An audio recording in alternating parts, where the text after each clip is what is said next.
Colorado is making some very key regulatory changes, which is really interesting, and this is what businesses need to know.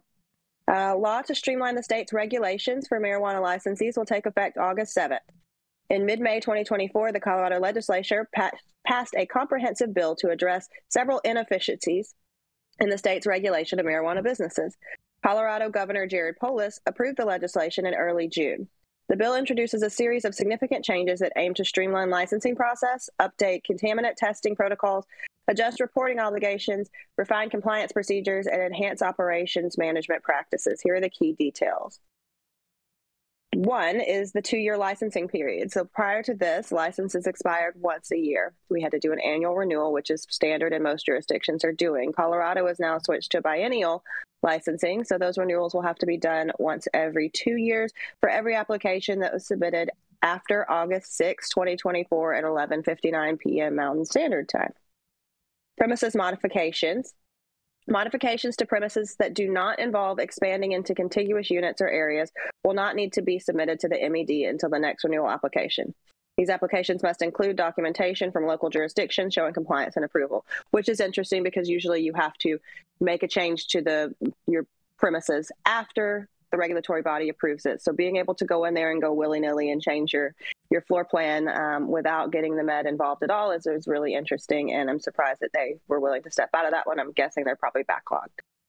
Marijuana concentrates. This one's interesting. This one affects consumers, and this one I'm sure we'll have a lot to chat about afterwards. But for all sales of regulated marijuana concentrates, both medical and retail marijuana stores must physically attach the MED's approved education resource on marijuana concentrate use to the receipt of sale, product container, or exit packaging.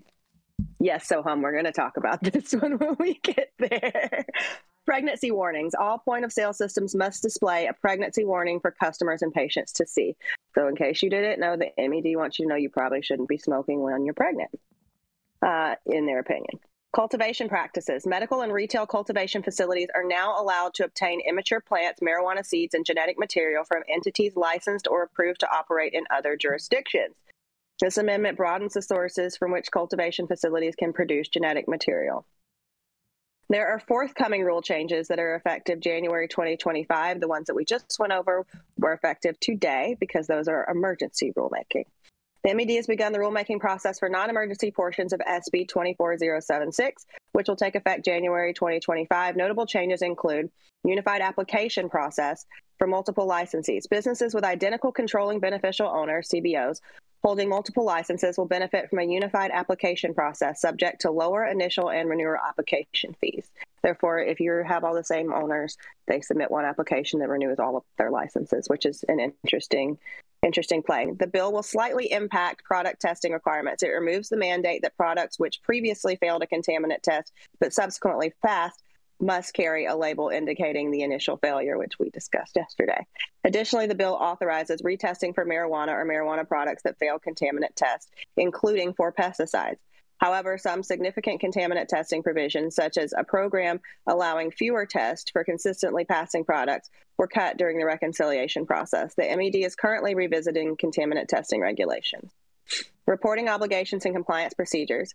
The key changes in compliance procedures and reporting obligations include discontinuation of RFID tags.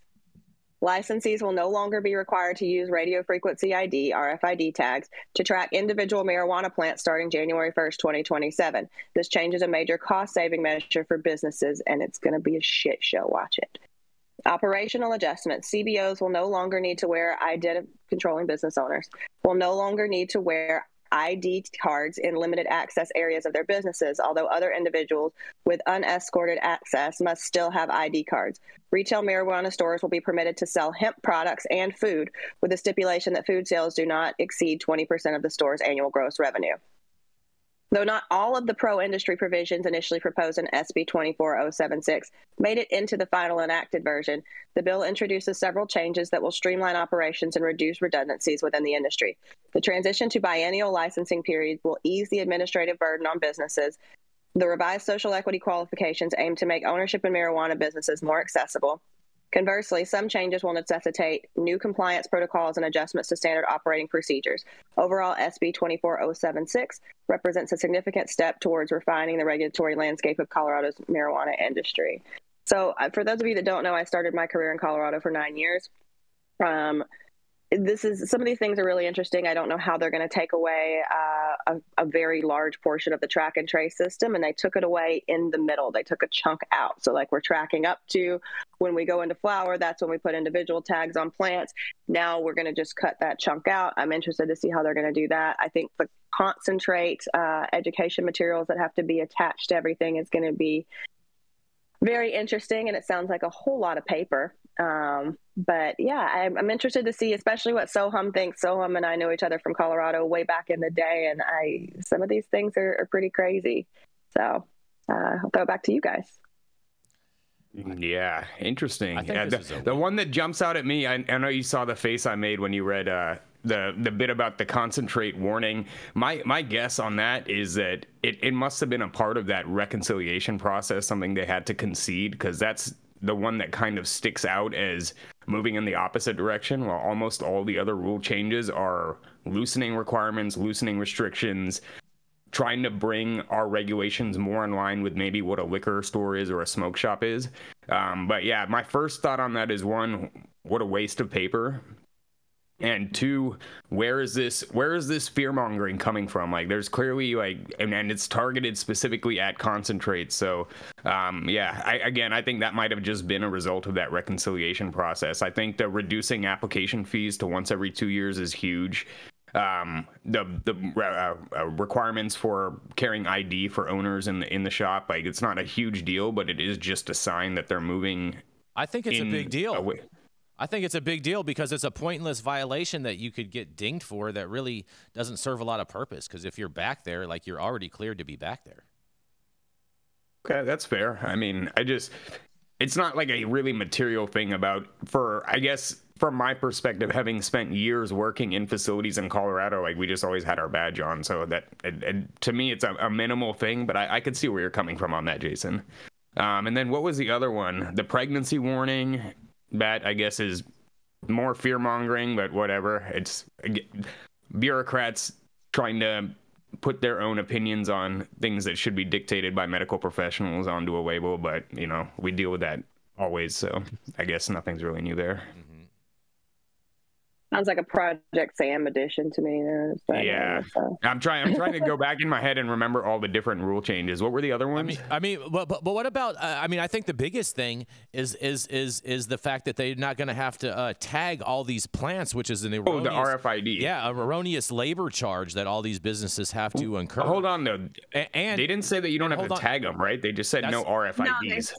So there's no, okay, so here's the thing in Colorado too, let me let you guys know, and Jason, you might not know this because you're in California. We just bitch about the tags here. In Colorado, you have to pay for them. Yeah, I was going to say that. That's what I was going to say next. Yeah. So the step is that plants are not going to have to be RFID tagged individually. So I don't know if they're going to continue batches of 99 or less, batches of 50, batches of whatever they're doing, but there's not going to be individual tagging throughout the track and trace process. Then that usually comes into play during the flower stage when you take from a batch tag and then throw it into individual. I'm going to go back and read that, because when you described it, what I heard is that they're removing the requirement for RFID specifically. That doesn't mean that again, I'll go read it, but yeah, but the way you said it doesn't mean that there's RFID. Yeah, but they also have a barcode on them. So what I was going to say with that, and I've done quite a bit of research on RFID from working on big farms where we actually wanted to apply and use RFID scanners as opposed to barcode scanners. And they're actually, it's very hard to do. The way that you have to target an RFID reader and program it to be able to go through, say, a whole row and scan the whole row without scanning every individual barcode, like, it's actually not that effective of technology. So it is having a tag that had to have both a barcode and an RFID reader in it makes the tag more expensive. But if they're only removing the requirement to have an RFID tag, that doesn't mean that they don't have to tag every individual plant. It just means that it could only be a barcode tag, which would still save money for business owners. But I'll look more into what the actual rule change is, whether it's no tagging, whether it's just RFID or what. Well, I'm imagining, Sohum, that they're referencing those as metric tags, because Metric doesn't make tags that aren't RFID.